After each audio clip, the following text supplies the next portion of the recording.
How Donald Trump defends war criminal Putin in front of the whole world, and what will the split in his team lead to? These and other topics we will discuss right now. My name is Irina Uzlova, and today with us, like every week, regularly is Michael Sheitelman, political strategist. Michael, hello, glad to see you. Thank you for joining us. Good evening, Irina. Bad news, they talk a lot about the United States, it seems to me. The United States has told a group of 7 allies it won't endorse a statement condemning Russia's deadly attack on Ukraine this year because it wants to keep negotiations with Moscow on track, according to a new publication of Bloomberg. Russia fired 2 short-range ballistic missiles, including one equipped with cluster munitions at Ukraine's northeastern city of Sumy on Palm Sunday morning as Ukrainians attended church services. At least 35 people were killed and 119 injured in this attack, including children. President Vladimir Zelensky said.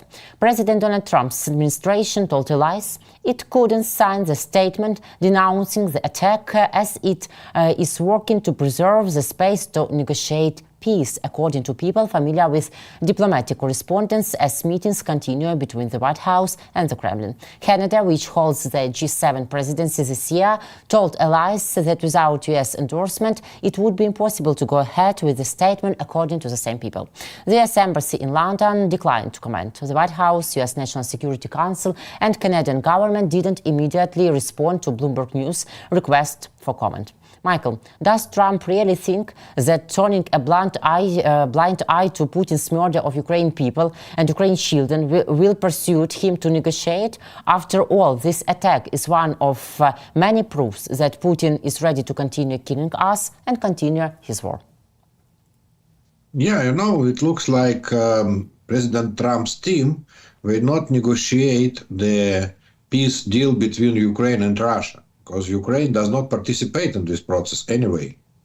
So it looks like they negotiate any deal, some deal, between the United States and Russian Federation, not between Ukraine and the Russian Federation.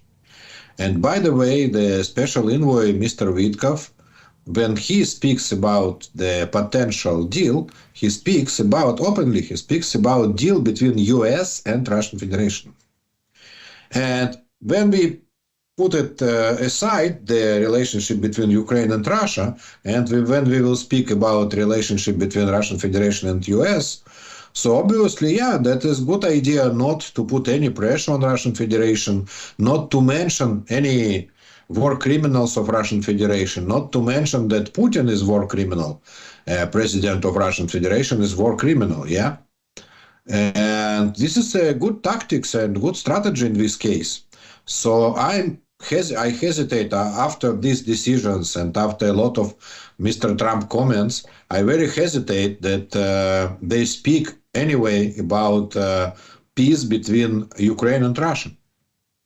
So why not?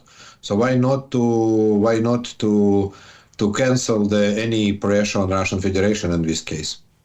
But such decisions, to my humble opinion, by Trump show him as a weak player for the whole world, for Putin, for China. No, it depends on the goals of his negotiation process. We think, traditionally, we were persuaded that his goal is to stop war between Russia and Ukraine, and somehow to press Russia for following the international law, for example, about territories and about other points. But now it doesn't look like that. And all the rhetorics, all the speeches of Mr. Witkoff, who is now obviously responsible for all of this process, it is absolutely against these ideas. It is for ideas of which business we could do with Russian Federation. Tomorrow he gave yesterday he gave an interview about this meeting, which we saw now on the screen, about this meeting between Mr. Witkoff and President Putin. And Mr. Witkoff said that we are on the good way towards towards development of business projects between Russian Federation and United States. He didn't say we paved the way for withdrawal of Russian troops from Ukrainian territory, or we are on the good way to payment by Russian Federation of reparation to Ukraine. No, he didn't say that. He didn't say that absolutely. He said we are on the good way for making business with Russian Federation. And what we know now from different sources, that his idea is to give to Russian Federation Ukrainian regions, 5 Ukrainian regions, Crimea Peninsula and Kherson, Zaporizhia, Donetsk and Lugansk districts. And this is his idea. And it was reported by Reuters that Mr. Witkoff sent this message to President Trump, that this is the what President Putin wants, and this is his condition for the end of the war. And his recommendation of Mr. Witkoff, he didn't say it openly, but more or less he says that his recommendation is recognize these regions as a part of Russian Federation. But what situation we will receive in this case? That United States will recognize some Ukrainian territories as part of Russian Federation. But nobody else in the world will not recognize these territories as part of Russian Federation. Maybe some Ethiopia or somebody in Nicaragua or some other, no, I'm sorry about Ethiopia is not partner of Russian Federation. Eritrea, I was mistaken. Yeah, Eritrea or Nicaragua or Belarus, for example, we could recognize these territories as part of Russian Federation. But nobody in first world, nobody in of civilized countries, not Europe, not Australia, Japan or anybody else. And absolutely sure not Ukraine. So in this case, Russia and United States, they will make a new union about this, a new union against Ukraine and against Europe. And they will make some business, I don't know, they will manage, I believe they are speaking about managed together Russian gas manufacturing, Gazprom, and there were rumors about offer by Mr. Putin to give Gazprom to Americans for American management. This is also the possibility. But in this case, we will not have any peace in Ukraine. Russia will continue war against Ukraine, but America will not have any problem with Russian Federation. And this, it looks like a goal of Mr. Trump, of Trump administration right now. Just it looks like that right now. Yes, Michael, you are quite right that no one in their right mind will never recognize these territories as Russian territories, exactly Ukraine, and we will never give up these territories. And freezing the war won't stop Putin. Everybody understands it too. And you know, that article by Reuters, which you mentioned about, was published last week, yes, after visiting United States of America by special envoy of Putin, Kirill Dmitriev, and his meeting with Steve Witkoff, even before the third visiting of Steve Witkoff, Trump's special envoy to Moscow. And then again, today, in that interview in Fox News, you are mentioned about it. He again talk about these 5 territories and even didn't detailize about which territories he's talking about. But the Wall Street Journal tell us that there are different groups now around Donald Trump. And for example, Marco Rubio, the State Secretary of the USA, and Kellogg, a special envoy of Donald Trump in Ukrainian question, they are on another side, and they try show Trump that he must be not weak like he now demonstrates himself against Putin, that he should be more confident. But is Witkoff really more convincing for Trump? Which opinion, which thoughts are more useful for Donald Trump? By the way, Mr. Witkoff mentioned that in his previous interview with Tucker Carlson, he mentioned which regions he is speaking about, and he never called that Ukrainian territories. He said territories, 5 territories, like it is nobody's territories, but this is Ukrainian territories, obviously. Speaking about this Wall Street Journal material, well, this couple of guys, I mean, Kit Kellogg and Marco Rubio. State Secretary Rubio, they also openly support the idea of pushing Putin pressure on Russian Federation and personally on Putin. And for example, Kit Kellogg, when he started just on his position as special envoy, he was a special envoy for Russian-Ukrainian war. Now he is only special envoy for Ukraine. But at the beginning of his political career, he was special envoy for Russian-Ukrainian war. And he said that his goal in this negotiation is to withdraw Russian troops from part of the occupied territories. And he said that nobody will recognize any territory. And he said that the idea of America is not to recall any sanctions before Russia withdraw all the troops from all the occupied territories. Mr. Rubio, for example, he said just a couple of weeks ago, he said that we have a deadline for Putin, a deadline for ceasefire, and this deadline is not months but weeks. So obviously the deadline of Mr. Rubio ends at the end of this month, like the deadline which Mr. President Trump also put on Putin. But now we don't hear that what is the deadline. But we remember, and all the media remembers, that President Trump it was on March 30 or 29th, depends on we measure it by American time or European time, so 13th or 29th, he said that President Putin have 1 month to stop a war. 1 month. So now they have only 2 weeks till this date. And President Trump promised that he will put the new sanctions on Russian Federation and he will put the tariffs on each country who trade Russian oil. So the deadline is just in 2 weeks. And now I will ask very rhetorical questions. If we believe in that now or not, if it looks like in a couple of weeks, President Trump will put the sanctions against Russian oil, the total sanctions against Russian oil. My answer for this rhetorical question, it doesn't look like that. It doesn't look like that right now. So obviously now, Mr. President Trump, his position is position of Mr. Witkoff more than position of Kit Kellogg and Mr.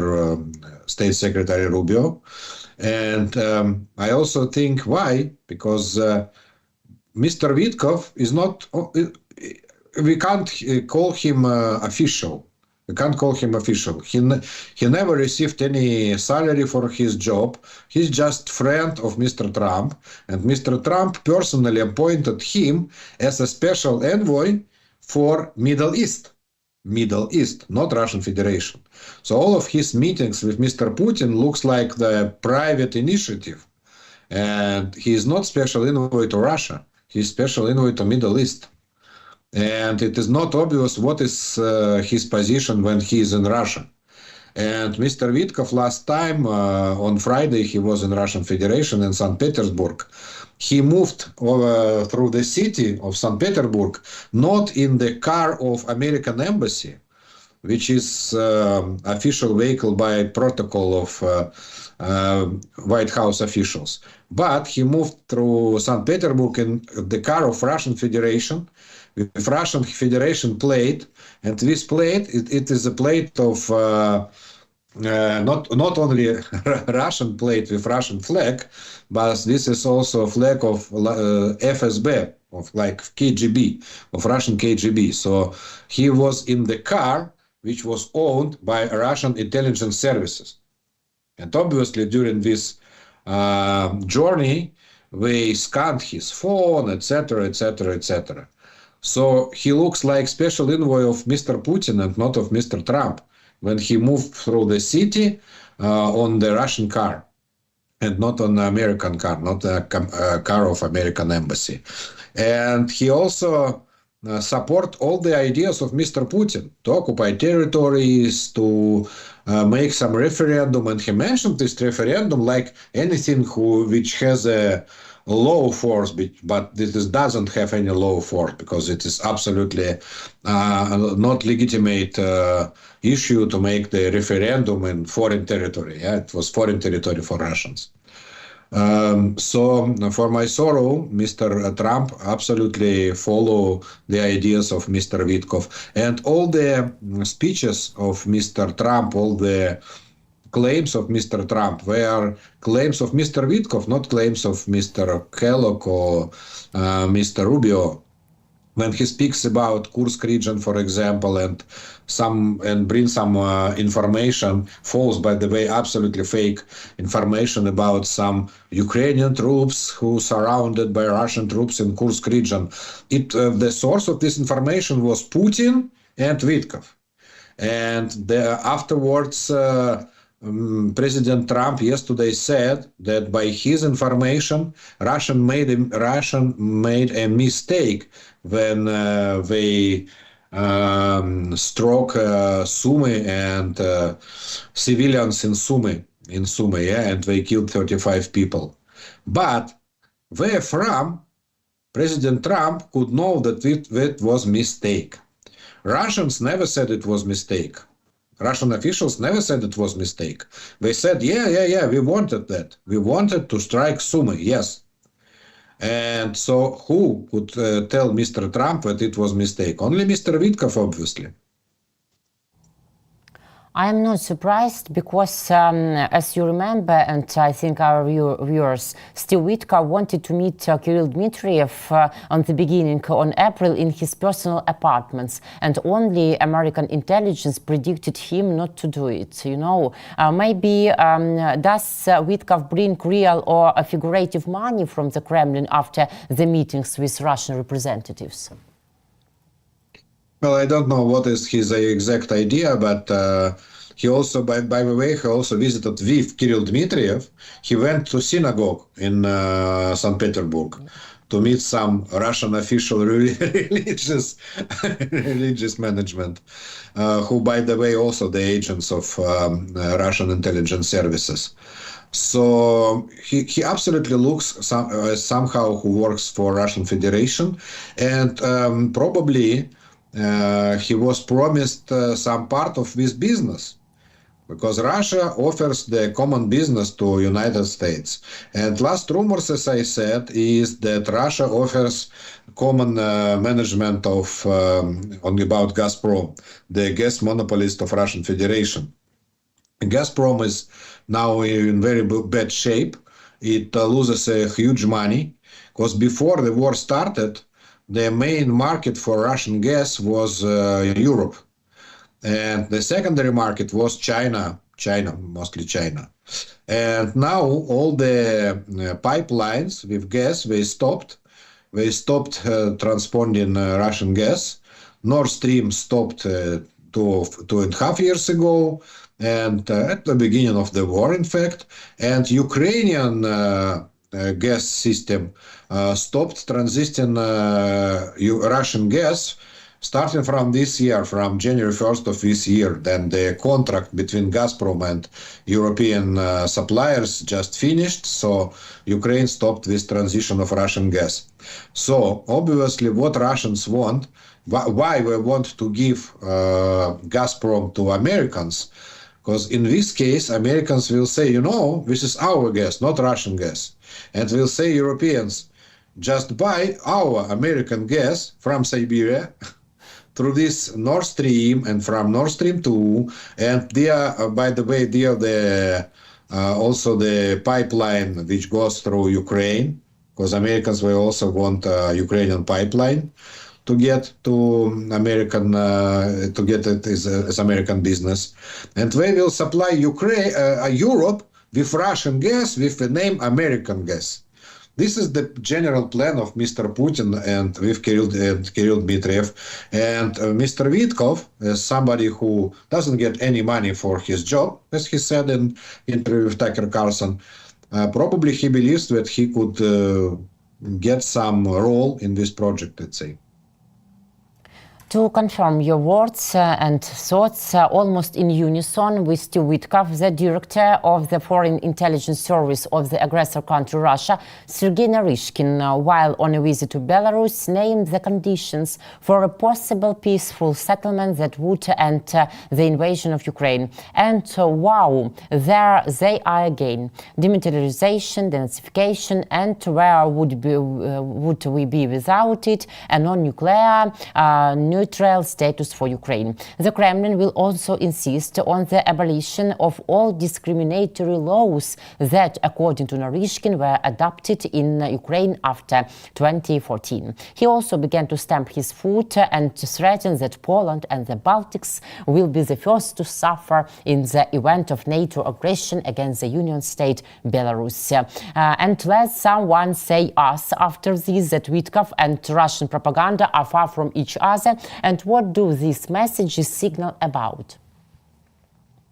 Well, I believe that they work together now, Putin's team and Mr. Witkoff. We're one team, so obviously they translate simultaneously the same messages. And we heard exactly from Mr. Witkoff, especially in his interview to Tucker Carlson, exactly all the Russian messages, the same messages like from Mr. Putin. So now we are in very, very important point. Because obviously Ukraine will never agree to these conditions. That is absolutely obvious. And we're now in such a very strange status, like we have a ceasefire on energy objects, as you know, during last couple of weeks. But also this ceasefire agreement is not the real agreement. It is just agreement between Russian Federation and US and separate agreement between Ukraine and US. But the conditions of these two agreements were different. They are absolutely different. And because Russians published their conditions and Ukraine published our conditions. And these conditions will not fit one another.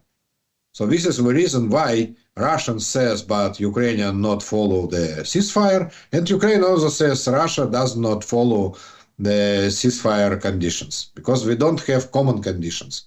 The same situation now, by the way, in each point where Mr. Witkoff works, it is the same situation. Except of Russian-Ukrainian war, he also wants to stop war between Iran and Israel. And he also makes his efforts.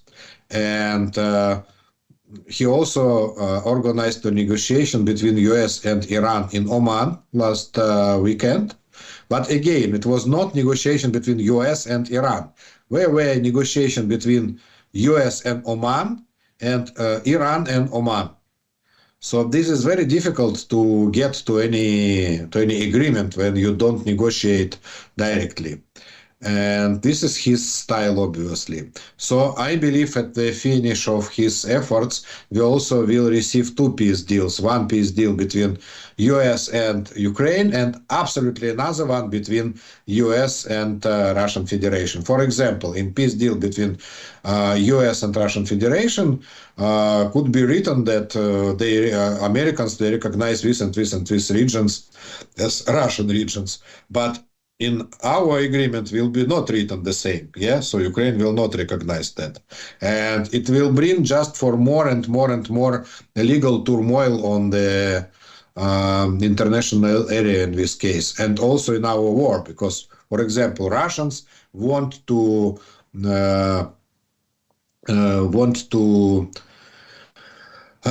occupy, for example, the city of Zaporizhia. And in this case, Ukrainian side thinks this is our city of Zaporizhia, and Americans, they believe this is Russian city of Zaporizhia, so they could supply weapon, for example, for Russian Federation, because they say, wow, this is Russian territory.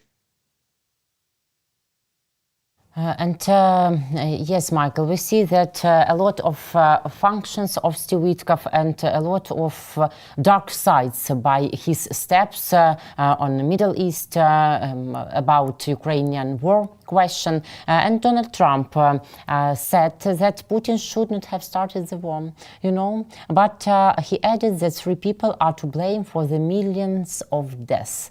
US President Donald Trump said that in addition to his predecessor Joe Biden and Ukrainian President Vladimir Zelensky, the illegitimate president of the aggressor country Russia, Vladimir Putin, is also to blame for the Russian-Ukrainian war. The American president said this on April 14 at a briefing with El Salvador President Nayib Bukele. Trump finally admits that Putin is guilty, and so why then does he not want to impose sanctions about which you mentioned because of Putin's attack on Sumy? Given Trump's reaction to Putin's bloody crackdown on Sumy, can we argue that Trump is effectively acting as Putin's advocate, not only Steve Witkoff, but Donald Trump as himself too? All of this scene with President of El Salvador looks like the same scenes from Kremlin when President Putin invites some presidents of Guinea or Guinea-Bissau and tell them the stories about bad guys in Ukraine and about Russian rights for Ukrainian territories, etc., etc., etc. And these presidents of Guinea and Guinea-Bissau, they very suffer, but they agree. They keep silence, yeah? So this scene with President of El Salvador, Nayib Armando Bukele Ortiz, looks very alike. And President of El Salvador agrees for everything. And this is the only guy in the room who agrees with everything and who believes Mr. Trump. Nobody else does not believe to Mr. Trump now. Then he says that President Zelensky started this war. Because to President of Salvador, it doesn't matter. He came to make a deal about tariffs between the US and El Salvador, and not to discuss the war. If on the place of President of El Salvador were sitting President of Ukraine, Mr. Zelensky, we know what consequences we will have. Yeah, we had that a couple of months ago in the same place in White House. But this statement by Trump that Putin is guilty, that Putin should not have started the war, about what do these statements say for us and maybe to whole world, that Trump sometimes can recognize that Putin is guilty? No, he started from Biden and Zelensky, by the way. He started from saying that Biden and Zelensky were guilty in this war.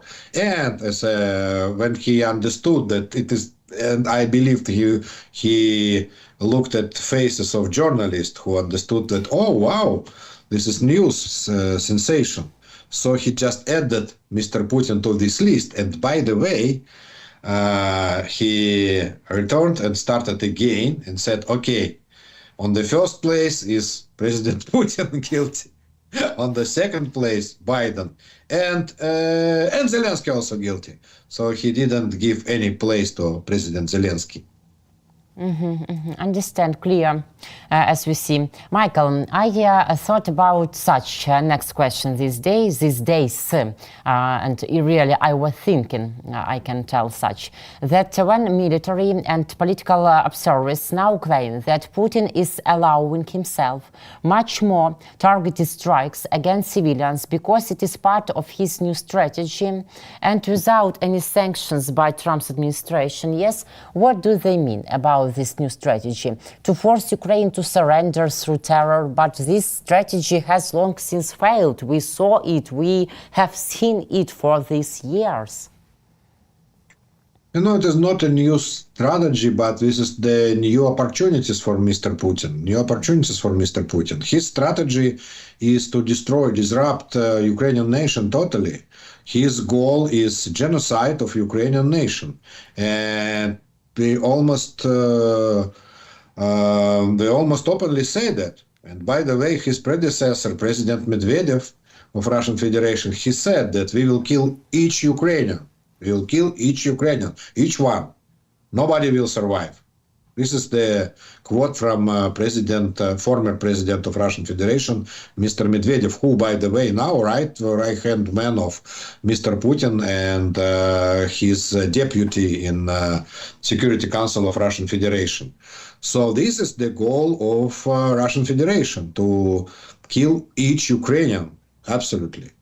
But before President Trump came to power, it was very difficult, because after each strike against civilian people, United States put the new sanctions, and very painful sanctions against Russian Federation. And also European Union put the new sanctions and painful sanctions against Russian economy. So it was the only limit for Mr. Putin. He wanted to kill how much more civil people and children especially, because he is kidnapper, as you know, by the international law. He is a very famous kidnapper, Mr. Putin. But he couldn't do that. He couldn't do that because of this limitation. And now he doesn't have this limit. As you see, United States, they don't put any new sanctions. And President Trump openly said, and he was asked on the same press conference with President of El Salvador, do you put the new sanctions on Russian Federation? He said, no. I have the sanctions against Russian Federation. I put them against the Nord Stream 2. And he's right. He put the sanctions 6 years ago in his first term. So in his opinion, during the last 6 years, President Putin and Russian Federation didn't do anything which was the new sanctions. Michael, thank you very much for this conversation, for your thoughts and opinion, and for your time. Sure. See you next week. Take care. Thank you. Bye, Irina. Michael Sheitelman, political strategist. My name is Irina Uzlova. Guys, thank you for joining us, for viewing. Leave your comment and subscribe to our YouTube channels, World Politics 24 and Sheitelman. Thank you. Take care.